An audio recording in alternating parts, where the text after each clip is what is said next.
Faut-il avoir peur de Donald Trump? Le phénomène Trump n'est pas natif d'aujourd'hui. Relation tendue avec la Chine, qui est son concurrent direct. Mais est-ce que ça veut dire aussi que c'est tout le reste du monde qui va payer la facture de cette guerre commerciale, une guerre fratricide entre Donald Trump, les États-Unis et la Chine? Le Maroc doit faire appel à tout son talent diplomatique pour pouvoir se faufiler entre les gouttes de la pluie. Aujourd'hui, on dit qu'il n'y a pas que les amis, il y a surtout les intérêts. Il ne faut pas oublier que nous avons beaucoup d'efforts à faire en termes de développement économique et en termes de modernisation de notre société. Bienvenue, Alain Debar. Merci. Plaisir de vous recevoir dans ce studio et cette émission de débat 7e Sens. Alain Debar, je rappelle que vous êtes enseignant en géopolitique et également en économie. Émission 7e Sens qui est censée, en tout cas, qui a cette volonté, cette ambition, cette détermination de donner du sens au sens et à l'actualité. Vaste programme. Vaste programme ou vaste ambition, hein, c'est selon, comme on dit. Émission de débat dédiée avec vous aujourd'hui centrée en tout cas autour d'une interrogation. Faut-il avoir peur de Donald Trump? Peur entre guillemets ou sans guillemets, c'est là où là également vous nous direz, le monde entier aujourd'hui est bousculé, perturbé, heurté, en tout cas par les différentes déclarations, annonces de Donald Trump. Est-ce que dans un premier temps, Alain Debar, selon vous, il faut avoir peur ou pas de Donald Trump? Les historiens de la durée disent qu'on a généralement, les sociétés ont peur des choses qu'ils ne connaissent pas. Et alors pour mieux appréhender Trump, peut-être ne plus avoir peur de lui, il faut comprendre les soubassements de son approche et de sa philosophie. S'il en a une philosophie, en tout cas, il a une politique. Permettez-moi de rappeler quelques points, disons, fondateurs de son approche au niveau de la politique internationale et politique interne. La première des choses, nous sommes face à un personnage qui est imbibé de souverainisme. America first. Souverainisme ou impérialisme? Parce qu'il y a les experts en politique internationale sont partagés là-dessus. Je préfère utiliser les termes qui me répondent de mieux à mon approche, c'est-à-dire le souverainisme, America first. Il considère que l'Amérique, les États-Unis d'Amérique, ont un droit naturel, entre guillemets, d'être les premiers de la classe. Parce qu'ils ont quand même contribué à l'histoire récente de l'humanité, ils ont contribué par leur savoir-faire et leur capacité de production à être la première économie du monde et ils souhaitent la rester. Le deuxième élément qui peut-être est impactant après avoir pris l'option du souverainisme et de l'America First, c'est-à-dire qu'il est en face d'une situation où il doit revoir la structuration ou l'approche de ses relations internationales, avec peut-être un délaissement de tout ce qui est multilatéral et coopération entre les États, vers une approche où il y a le bilatéral et il y a un affaiblissement automatique des organisations internationales. D'où son retrait des différentes organisations internationales comme l'OMS. De retrait de certaines organisations internationales, de remise en question de la démarche de certaines autres, et peut-être un affaiblissement global de ce qu'on pourrait appeler la gouvernance mondiale. Est-ce que tout ça assoit sa volonté de développer, pour reprendre le terme que vous avez employé, de souverainisme? C'est-à-dire, je me désengage de l'OMS, je gèle et je casse tous les crédits alloués à la coopération via le CHD. Est-ce que, voilà, suspendre l'aide au développement... Il y a un troisième élément qui peut-être éclaire votre questionnement, c'est-à-dire qu'il a une autre approche, c'est-à-dire une approche de ce qu'on les géopoliticiens disent de manière un peu subtile ou peut-être un petit peu soft, une transaction ou une marchandisation des relations internationales. Est-ce qu'on est en plein dedans aujourd'hui? Tout à fait. Tout à fait, dans son approche, en tout cas, les premiers éléments de ces décisions disent que pour lui, tout est négociable. Tout est négociable dans le sens où tout doit verser dans une option de renforcer l'économie américaine. C'est pour cela que dans ses relations avec les pays, les pays tiers, il met en avant cette problématique des relations commerciales, et c'est pour cela que l'ensemble de ce triptyque constitutif de sa doctrine, si on peut dire entre guillemets, engendre des déclinaisons diplomatiques. Permettez-moi de vous rappeler quelques éléments de cette déclinaison. Il engendre d'abord des relations tendues avec la Chine, qui est son concurrent direct et qui conteste son souhait de demeurer la première puissance mondiale. La Chine aussi a cette ambition. Lui, il considère qu'elle est quelque part, entre guillemets, illégitime. La Chine qui n'a jamais déclaré vouloir avoir le leadership mondial.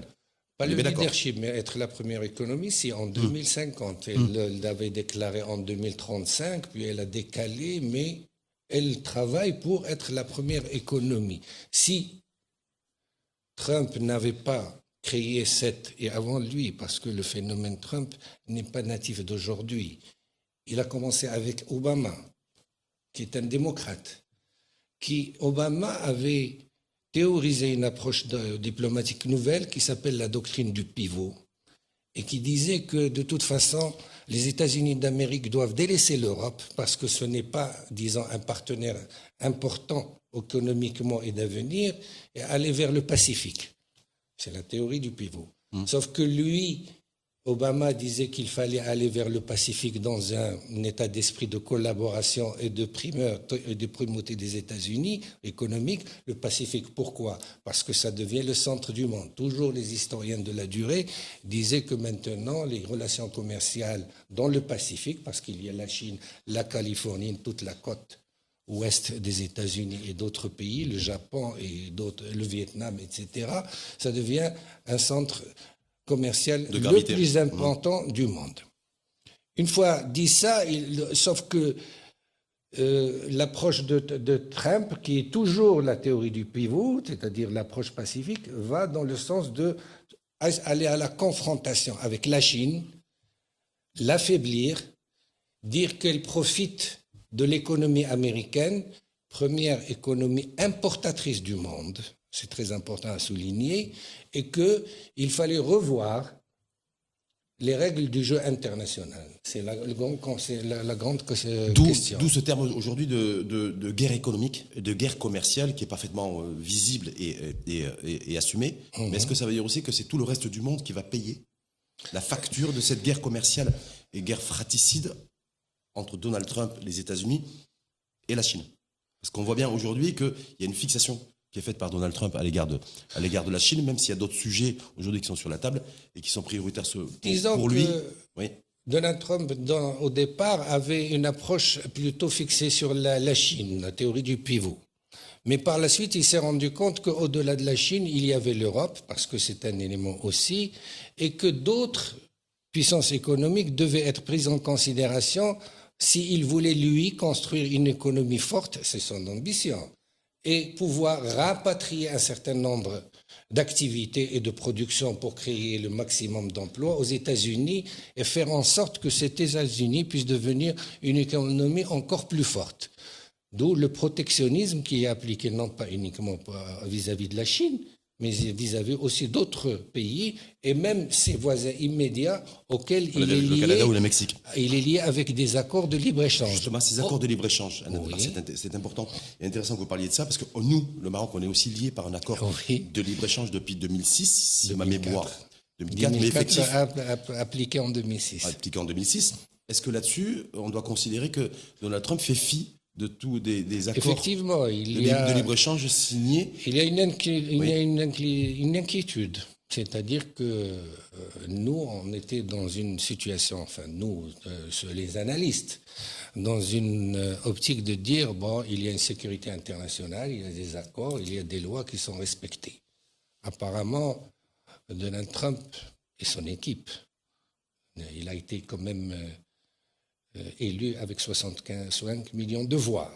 Et il a l'appui de l'opinion publique américaine. Hein. Donc, Donald Trump et son équipe font fi de ces accords et considèrent que, ils sont dépassés et privilégient plutôt le bilatéral et le win-win, ce qu'ils appellent entre eux, dans leur langage, le win-win, plutôt que les accords multilatéraux ou régionaux, etc. Est-ce que ça constitue une menace, un danger, un risque pour nous même si les accords commerciaux, effectivement, ne sont pas extrêmement importants en termes de volume, ramenés, par exemple, avec les pays européens, avec qui nous avons Quand vous dites nous, vous parlez du Maroc. Du Maroc, nous. Le volume des échanges commerciaux avec les États-Unis d'Amérique sont de l'ordre de 5 à 6 milliards de dollars. Ce n'est pas très important. D'abord. Deuxièmement, nous sommes structurellement déficitaires. Il ne va pas se plaindre que nous soyons structurellement déficitaires. Donc, il y a aussi cette dimension. Et c'est pas ça qui risque de gêner Donald Trump et qui risque d'attirer son regard sur notre pays, le Maroc, c'est plutôt les investissements consentis par des opérateurs et des acteurs chinois sur de la gigafactory, ces choses-là. Est-ce que et qui pour l'accès au marché américain de manière un peu détournée par d'autres routes. Est-ce que là il y a sujet ou pas j'ai lu dans la presse ce genre de remarques. Je pense que le ministre de l'Industrie vient d'y répondre hier, de manière indirecte. Vous faites allusion aux investissements sur les batteries. Oui, les projets de gigafactory. Très bien. Oui. Sauf que nous avons un atout quand même. C'est-à-dire que nous pouvons produire le kilowatt-heure de la cellule à $55 et que le prix international, il est de $120. Nous sommes dans une situation extrêmement compétitive. Je rappelle simplement que nous ne sommes pas les plus compétitifs en matière de coûts énergétiques. C'est vrai, on est bien d'accord. En tout cas, en termes de production de cellules de 2 kW, nous sommes les meilleurs. Sur papier, toujours. Parce que, sur papier. Oui, nous sommes les meilleurs. Alors, si nous ne trouvons pas preneurs sur le marché américain, il y aura toujours preneur vu notre capacité de production. Il faut relativiser. Nous ne sommes pas le premier producteur mondial en batterie électrique. Donc, nous trouverons toujours preneurs sur le marché international. C'est un faux débat. Est-ce qu'il faut temporiser chez nous vis-à-vis de nos relations avec la Chine tant que les choses ne sont pas réglées et tant que Donald Trump ne s'est pas prononcé là-dessus? On n'a toujours pas de chef des départements d'État dédiés à la région, l'Afrique, en tout cas ne serait-ce que les pays du Sahel, pour se prononcer. Rachid, vous avez un style qui est très, disons, plein de talent et attirant, sauf que vous posez trop de questions à la fois. C'est trop difficile pour moi. Alors moi, je vais repositionner, si vous me permettez, la problématique. Vous avez des inquiétudes sur le Maroc. Est-ce qu'on peut nourrir des inquiétudes? Oui. Parce que l'Europe nourrit des inquiétudes et les Canadiens nourrissent Si c'est une question fermée, je vous réponds oui. Oui. Il faut être inquiet. Mais comment? Pourquoi? On doit nourrir des inquiétudes, comme je vous l'ai dit, à travers les fondamentaux de la doctrine diplomatique de Donald Trump, les déclinaisons diplomatiques de cette doctrine. Nous sommes en situation d'être interpellés sur notre action diplomatique. Parce que il y a un prisme sur lequel nous lisons, notre action diplomatique, c'est le Sahara. Je pense qu'il est important pour nous de prendre en considération ce qui se passe dans le monde parce qu'il y a des bouleversements économiques, diplomatiques, c'est lié de toute façon et que le Maroc doit faire appel à tout son talent diplomatique pour pouvoir se faufiler entre les gouttes de la pluie qui arrivent. Quand il pleut. Parce qu'il pleut des fois par intermittence. Disons que c'est une expression imagée pour dire que nous allons jouer très serré. Nous avons des atouts. Le principal atout, c'est que nous ne sommes pas un pays, disons, qui s'aligne. Nous avons hérité, grâce à la bataille des 3 rois, pour faire court, un esprit de souverainisme qui est là et qui fait partie de notre histoire. Nous avons des amis, mais nous ne nous alignons pas sur ces amis. Nous avons notre personnalité, notre identité et notre vision diplomatique, qui s'est créée à travers des siècles. Bon, elle a été développée, c'est normal, il y a capitalisation, il y a tout un travail. Sauf qu'à Net-Bar, aujourd'hui, on dit qu'il n'y a pas que des amis, il y a surtout les intérêts. Dans le monde dans lequel nous vivons aujourd'hui, et dans la séquence du retour de Donald Trump à la Maison-Blanche, la notion d'intérêt qui prime sur les relations d'amitié et d'alliance avec les pays, apparemment, c'est un temps qui serait révolu. En termes de contribution à la chaîne de valeur internationale, nous sommes à 0,14, 0,15. C'est-à-dire que notre poids économique, n'est pas très significatif, pour être honnête. Nous avons d'autres atouts que nous pouvons développer. Et si vous me permettez, je peux les rappeler. Bien sûr. Nous pouvons développer dans une configuration internationale mouvante qui se caractérise effectivement par un bouleversement des relations internationales, n'hésitons pas à le dire. Ce n'est pas un phénomène, un épiphénomène de la politique américaine, c'est un phénomène qui va s'installer dans la durée. Dans la durée parce que nous allons assister probablement à une recrudescence des tensions au niveau international économique, à un délaissement d'un monde, disons, multipolaire pour aller vers un monde, disons, où il y a plusieurs régions. Oui. Le multilatéralisme, si vous me permettez cette expression, peut être considéré comme enterré. Nous allons vers des pôles qui sont les pôles qui sont maintenant, qui se dessinent, la Chine, la Russie, le BRICS, etc. D'autres pôles, les États-Unis, quid de l'Europe, notre principal partenaire économique, qui est en situation de faiblesse, qui risque un décrochage par rapport à la Chine et aux États-Unis.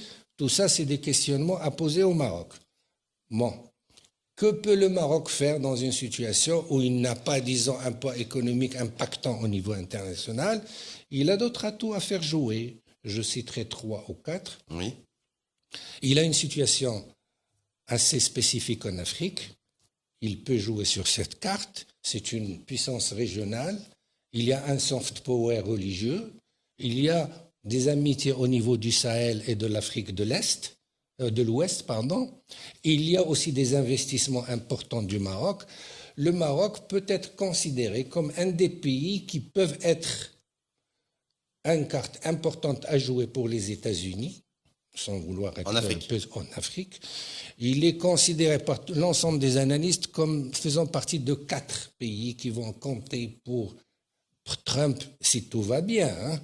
En Afrique, il y a le Maroc, le Kenya, le Nigeria et l'Afrique du Sud. Dans l'ordre ou dans le désordre? Dans l'ordre ou dans le désordre? Vous avez commencé par le Maroc par patriotisme. L'Afrique du Sud, je rappelle que Donald Trump a pris la décision. Économiquement, elle est plus puissante que nous. Oui, l'Afrique du Sud avec qui Donald Trump a pris la décision de suspendre toute relation suite à une réforme agraire sur au niveau de la terre. Parce il y a la durée, il y a les intérêts et il y a aussi le style Trump. Est-ce que ça veut dire c'est-à-dire que il lance un certain nombre de choses pour faire peur aussi. Il prend des décisions fortes. C'est-à-dire quand on décide de geler ou de suspendre les sur relations, lesquelles il peut revenir. Oui.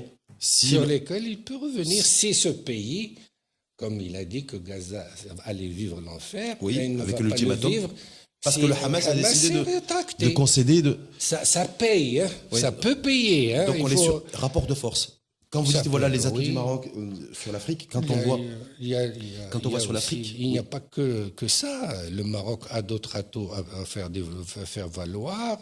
Il y a la possibilité d'être un acteur aussi présent dans la Méditerranée, dans les relations avec... La Méditerranée, ça n'intéresse pas du tout Donald Trump, me semble-t-il. Non, tout intéresse Donald Trump quand il s'agit d'avoir une contrepartie, de toute façon. La Méditerranée, c'est quoi C'est les ressources halieutiques qui pourraient intéresser Donald Trump? Non, quand je parle de Méditerranée, c'est les pays qui sont dans la Méditerranée. Israël est dans la Méditerranée.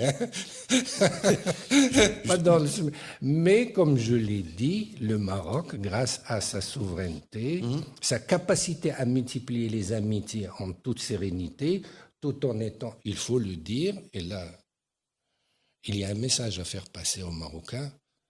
Il faut qu'ils sachent que dans les prochaines années, avec Trump et ces bouleversements qui se profilent à l'horizon, nous avons tout intérêt à développer, certes, un souverainisme de toute façon. C'est dans notre histoire. Mais quel type de souverainisme à développer? Pragmatique. C'est-à-dire quoi? C'est-à-dire se dire voilà ce qui s'est passé en décembre 2020 et l'accord, le décret présidentiel, c'était derrière nous. Tenir compte des évolutions mondiales, ne pas être psychorigide. De ne pas rester sur 2020. C'est ça que je suis en train de dire, Ned Debat. Nous sommes dans une situation où nous ne pouvons pas imposer notre point de vue au niveau international. Nous avons besoin d'alliances et d'amitié. Nous avons besoin d'alliances. Et il s'agit d'essayer de naviguer entre le souverainisme des États-Unis, exigeant, même politiquement, parce qu'il peut ne pas demander des contreparties économiques au Maroc, mais il peut demander des contreparties politiques. En termes de prise de position sur des termes divers, nous sommes signataires des accords d'Abraham, il ne faut pas se voiler la face. Mais il n'y a pas que les accords d'Abraham. Justement, là-dessus, ça a été le point de départ décembre 2020, je crois que c'était le 10 décembre d'ailleurs 2020, ce décret présidentiel, reconnaissance des États-Unis, des provinces, de la marocanité des provinces du Sud. Là-dessus, accord d'Abraham, certains considèrent, je ne sais pas si c'est votre cas, qu'il devrait y avoir un coup d'accélérateur donné à ces accords d'Abraham, d'où le fait que Donald Trump ait donné un coup d'accélérateur et fait cette annonce très critiquée, en tout cas qui a donné lieu à beaucoup d'interprétations et de commentaires sur le déplacement forcé des 2 millions de Gazaouis. Oui, mais je pense que ça rentrait dans un cadre beaucoup plus large. C'est un coup de poker, un peu. Mais poker menteur ou pas poker menteur Un coup de poker parce que, encore faut-il pouvoir déplacer les 2 millions. Est-ce qu'ils vont accepter? C'est tout un travail. Est-ce que les pays environnants vont accepter cette... Non, quand le roi de Jordanie a été... Je parle pour le Maroc, il y a aussi, au-delà du soft power, il y a aussi la lutte contre le terrorisme, où il peut jouer. Il y a des aspects sécuritaires où il peut être bon au niveau de l'Afrique. Il a démontré avec les États-Unis sur les...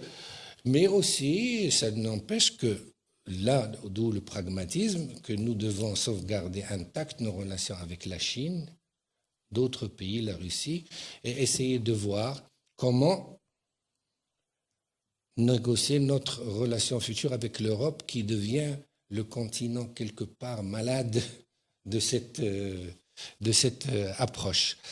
Ceci dit, oui. Et vous me permettrez cette dernière précision, quand on peut parler de souverainisme, de pragmatisme et de rôle important en Afrique ou dans notre région, il ne faut pas oublier que nous avons beaucoup d'efforts à faire en termes de développement économique et en termes de modernisation de notre société. C'est disons, le pendant ou la condition pour pouvoir être impactant et accéder. Est-ce qu'il faudra faire le choix, ou faire un choix en tout cas? C'est une question d'ailleurs qui se pose aujourd'hui au niveau de l'Europe et des différentes économies étant membres de l'Union européenne, pour contrer un petit peu les États-Unis, se tourner vers la Chine. Est-ce que notre pays, le Maroc, et peut-être par extension aussi, le continent africain, c'est un sujet qui est sur la table? C'est-à-dire, voilà, pour essayer de ne pas être trop sous pression de Donald Trump et des États-Unis, mais aussi contrebalancer avec la Chine. Peut-être d'autres pays, mais je ne vois pas le Maroc s'aligner sur la Chine. Il n'a pas intérêt, pour être très franc. Il n'a pas intérêt pour des raisons économiques, pour des raisons de diversification, pour des raisons multiples, et même de proximité avec l'Europe et avec les États-Unis. Donc, je ne pense pas. Avoir de bonnes relations avec la Chine, ça oui. Avoir de bonnes relations avec la Russie et l'ensemble des pays du BRICS, pourquoi pas? Et de toute façon, il faut les maintenir. D'où cet appel à un souverainisme pragmatique qui, tout en prenant en considération, disons, ce style brut de coffrage, si vous me permettez, très viril, viril, un peu de brutalité, de viralité, nous permet aussi d'avoir la tête sur les épaules et de dire que nous avons des atouts à faire valoir, nous avons des amitiés à maintenir et nous avons aussi une situation économique qui doit évoluer positivement pour nous permettre d'encore de jouer un rôle impactant en Afrique. Quand on va justement sur l'Afrique, un certain nombre de projets et d'initiatives ont été annoncés et lancés. Je pense au gazoduc Maroc-Nigeria. Vous savez comme moi, même mieux que moi, la sensibilité aiguë, si je puis dire, de Donald Trump pour tout ce qui est énergie fossile. Il y a d'autres pays de la région aussi, je pense à un pays d'ailleurs avec qui nous sommes extrêmement proches, le Sénégal, qui est en pleine exploration et exploitation de gaz. Qui fait bondir la Mauritanie. La Mauritanie également. Voilà. Est-ce que là-dessus, vous dites qu'il faut réinventer notre diplomatie? Je pense que vous dites non, pas réinventer, disons revoir un certain nombre de communications de notre diplomatie, d'être un petit peu moins dans l'expectative, mais plus dans le proactif, dans une situation où effectivement, nous avons une amende, comme je l'ai dit, mouvant. Vous faites bien de parler de l'énergie. Le Maroc a aussi un atout que je vais vous citer, c'est les énergies renouvelables. Il peut être un grand producteur. Vous allez me dire, ça va. Ça intéresse les Européens et ça intéressait les Européens, mais ça n'intéresse pas forcément Donald Trump. Qui lui, vous avez vu, en fait, il veut forêt aux États-Unis, dans les 50 États américains. Nous n'allons pas construire, Rachid, si vous me permettez, c'est Rachid, nous n'allons pas construire aussi notre économie en fonction des désidérateurs de Donald Trump. Nous avons un atout important, c'est-à-dire construire un système d'énergie renouvelable pouvant nous libérer de l'hypothèque énergétique à importer, ce qui est important au niveau budgétaire, mais au niveau aussi de notre souveraineté. Il n'y a pas que ça, il faut revoir notre économie, la configuration. Ceci dit, vous allez me dire, en 4 ans, on ne peut pas... Non, tout ça, si c'est vécu de manière positive, comme un défi à relever, et nous permettre de moderniser notre société, notre diplomatie, notre approche, notre vision des choses, ça va être une bonne chose. Donc il faut positiver. Donc vous dites, en tout cas, on ne sera pas dans l'obligation de faire des choix ou de faire un choix. Non, on sera dans l'obligation de faire des choix. Chine. Parce que non, pas dans cette configuration, je ne pense pas. Au niveau technologique, on voit bien qu'aujourd'hui, il y a la technologie sur laquelle il faudra faire un choix. Et d'ailleurs, Donald Trump, qui effectivement est très bien entouré de ces géants du net. Il y a cette course à l'intelligence artificielle générative. Je ne pense pas. Vous savez sur pourquoi, l'IA. Rachid ? Oui, allez-y. Est-ce que vous allez demander à un Marocain d'opter pour l'intelligence artificielle chinoise qui est très performante, on l'a testée, qui est gratuite, à accès. C'est open source. open. Et les Américains qui la font payer. Je pense qu'on ne va pas dire aux Marocains n'allez pas consulter les Chinois. Ça ne serait pas... Ce qui est frappant aussi, et vous faites bien de le relever, c'est-à-dire que nous sommes dans une optique avec cette, disons, mini-révolution de l'intelligence artificielle, c'est que les Chinois ont pris une avancée sur les Américains.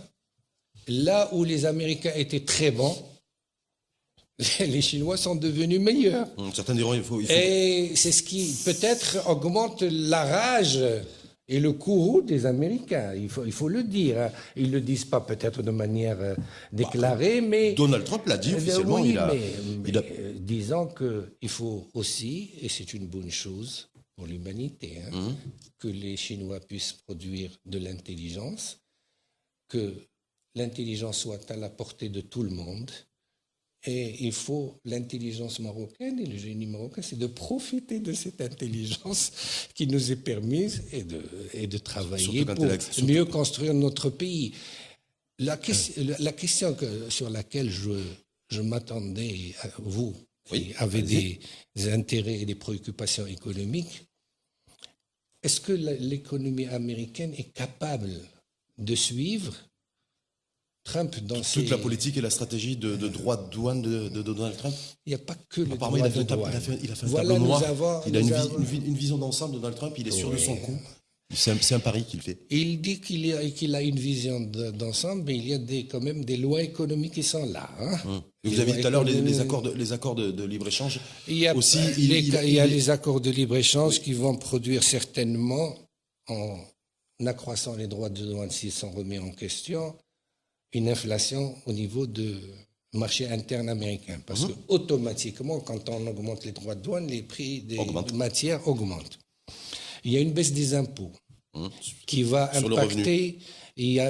impacter les ressources budgétaires et impacter par ricochet le taux de la dette américaine. Mais comme il compte avoir moins de fonctionnaires, donc il y aura moins de fonctionnaires à payer, il y aura un allègement de la masse salariale de l'administration américaine. Donc apparemment, c'est une péréquation qui est faite. Oui. Si vous me permettez, on peut toujours dire qu'il y aura moins de fonctionnaires comme il y aura moins d'immigrés. Mais quand même, dans une situation de plein emploi, le taux de chômage aux États-Unis est en dessous de 4, il va mettre à la porte 11 millions de personnes. En situation irrégulière sur le sol américain. Mais qui sont une armée de main-d'œuvre à bon marché, sur lesquels ont compté pour faire tourner un certain nombre de secteurs aux États-Unis d'Amérique, dont l'agriculture et le bâtiment, qui commencent déjà, alors qu'on ne les a pas mis dehors, à souffrir d'un manque patent de main-d'œuvre.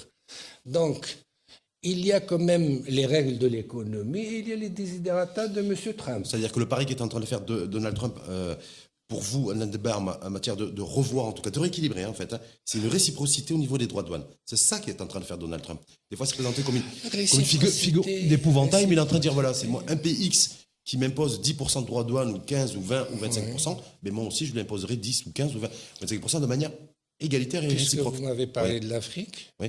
L'Afrique va souffrir de ça, parce que le Kenya avait la possibilité d'exporter l'ensemble de ses marchandises selon un vieil accord, parce qu'on faisait une faveur aux pays africains, l'ensemble de ces marchandises sans droit de douane.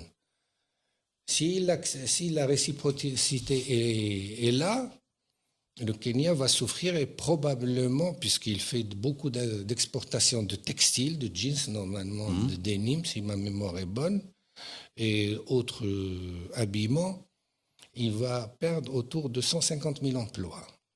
C'est énorme. Donc, en tout cas, c'est le premier pays de la région et de notre région du continent. Le Kenya. Le Kenya, qui est direct. D'autres pays vont souffrir de cette réciprocité et qui est appliquée à tout le monde. Il n'y a pas de faible ou Est-ce qu'il pourrait sauver, en tout cas, ou protéger ces pays du continent africain? Vous avez fait référence au Kenya. Ça a démarré avec le textile, avec une taxation qui va être mise en place au niveau des frontières. C'est avoir un échange. On voit bien sur la gestion du dossier ukrainien. Il a dit à plusieurs reprises, au moins à 2 reprises. D'où cette diplomatie transactionnelle où, disons...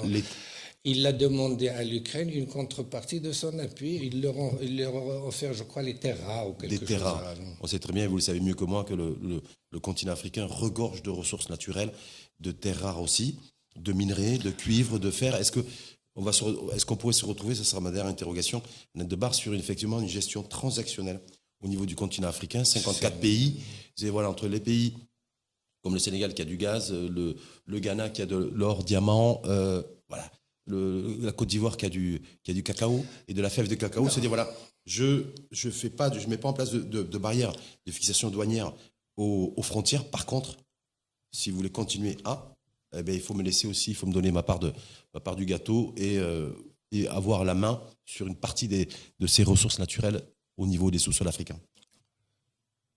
De toute façon, tout est dit. Non, il n'y a pas de wait and see. De toute façon, tout est dit au début. Nous sommes en présence d'une diplomatie ou d'une approche transactionnelle.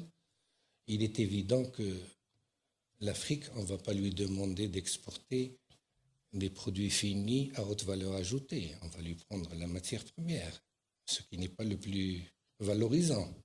Donc, si M. Trump va se servir, s'il a les moyens de se servir, aux pays africains, de prendre en compte cette dimension nouvelle des relations internationales, et au Maroc, de prendre compte ou acte de cette nouvelle approche, de diversifier son économie, de valoriser mieux ses produits, de diversifier ses partenaires, ne pas rester uniquement axé sur l'Europe, ça peut être d'autres partenaires, et construire une économie moderne qui puisse avoir un impact dans l'environnement régional et africain. Ça ira au-delà de la fin du mandat de Donald Trump? De toute façon, c'est un éveil, un éveil d'un certain nombre de responsabilités et plaçant cela dans ce que j'appelle toujours la durée. Le Maroc a tout intérêt à transformer cette contrainte, entre guillemets, si elle est là. Faut-il avoir peur de... Oui, pardon. Cette contrainte de changement des relations internationales qui est initiée par Trump et qui n'est pas un épiphénomène, je ne pense pas, en opportunité pour l'économie marocaine et pour la société pour qu'elle puisse aller de l'avant. On a démarré ce débat 7e sens avec vous. Faut-il avoir peur de Donald Trump? Au bout de ce débat, 7e sens, vous dites oui ou non? Moi, j'ai toujours été influencé par les historiens des annales. Ils disent que les sociétés ont peur de ce qu'ils ignorent. Si nous avons la capacité de lire la politique de Trump correctement. Je pense que vous contribuez dans cette direction avec votre émission. Et vous, avec votre contenu. Merci. Voilà. Si nous avons l'opportunité de lire la politique de Trump correctement et de pouvoir apporter les réponses appropriées à cette démarche politique, il n'y a aucune raison d'avoir peur. Il n'y a aucune raison d'avoir peur. Le Maroc a été résilient et capable de gérer des crises au-delà depuis 4 siècles. Je vais m'arrêter sur les 4 derniers siècles, du 16e au 20e. Donc, notre peuple a assez de ressources, Dieu merci, pour pouvoir gérer ce que nous considérons maintenant, plaçons-le comme ça et soyons positifs, comme une opportunité. Merci, on finira là-dessus. Petit rebond sur opportunité, merci infiniment.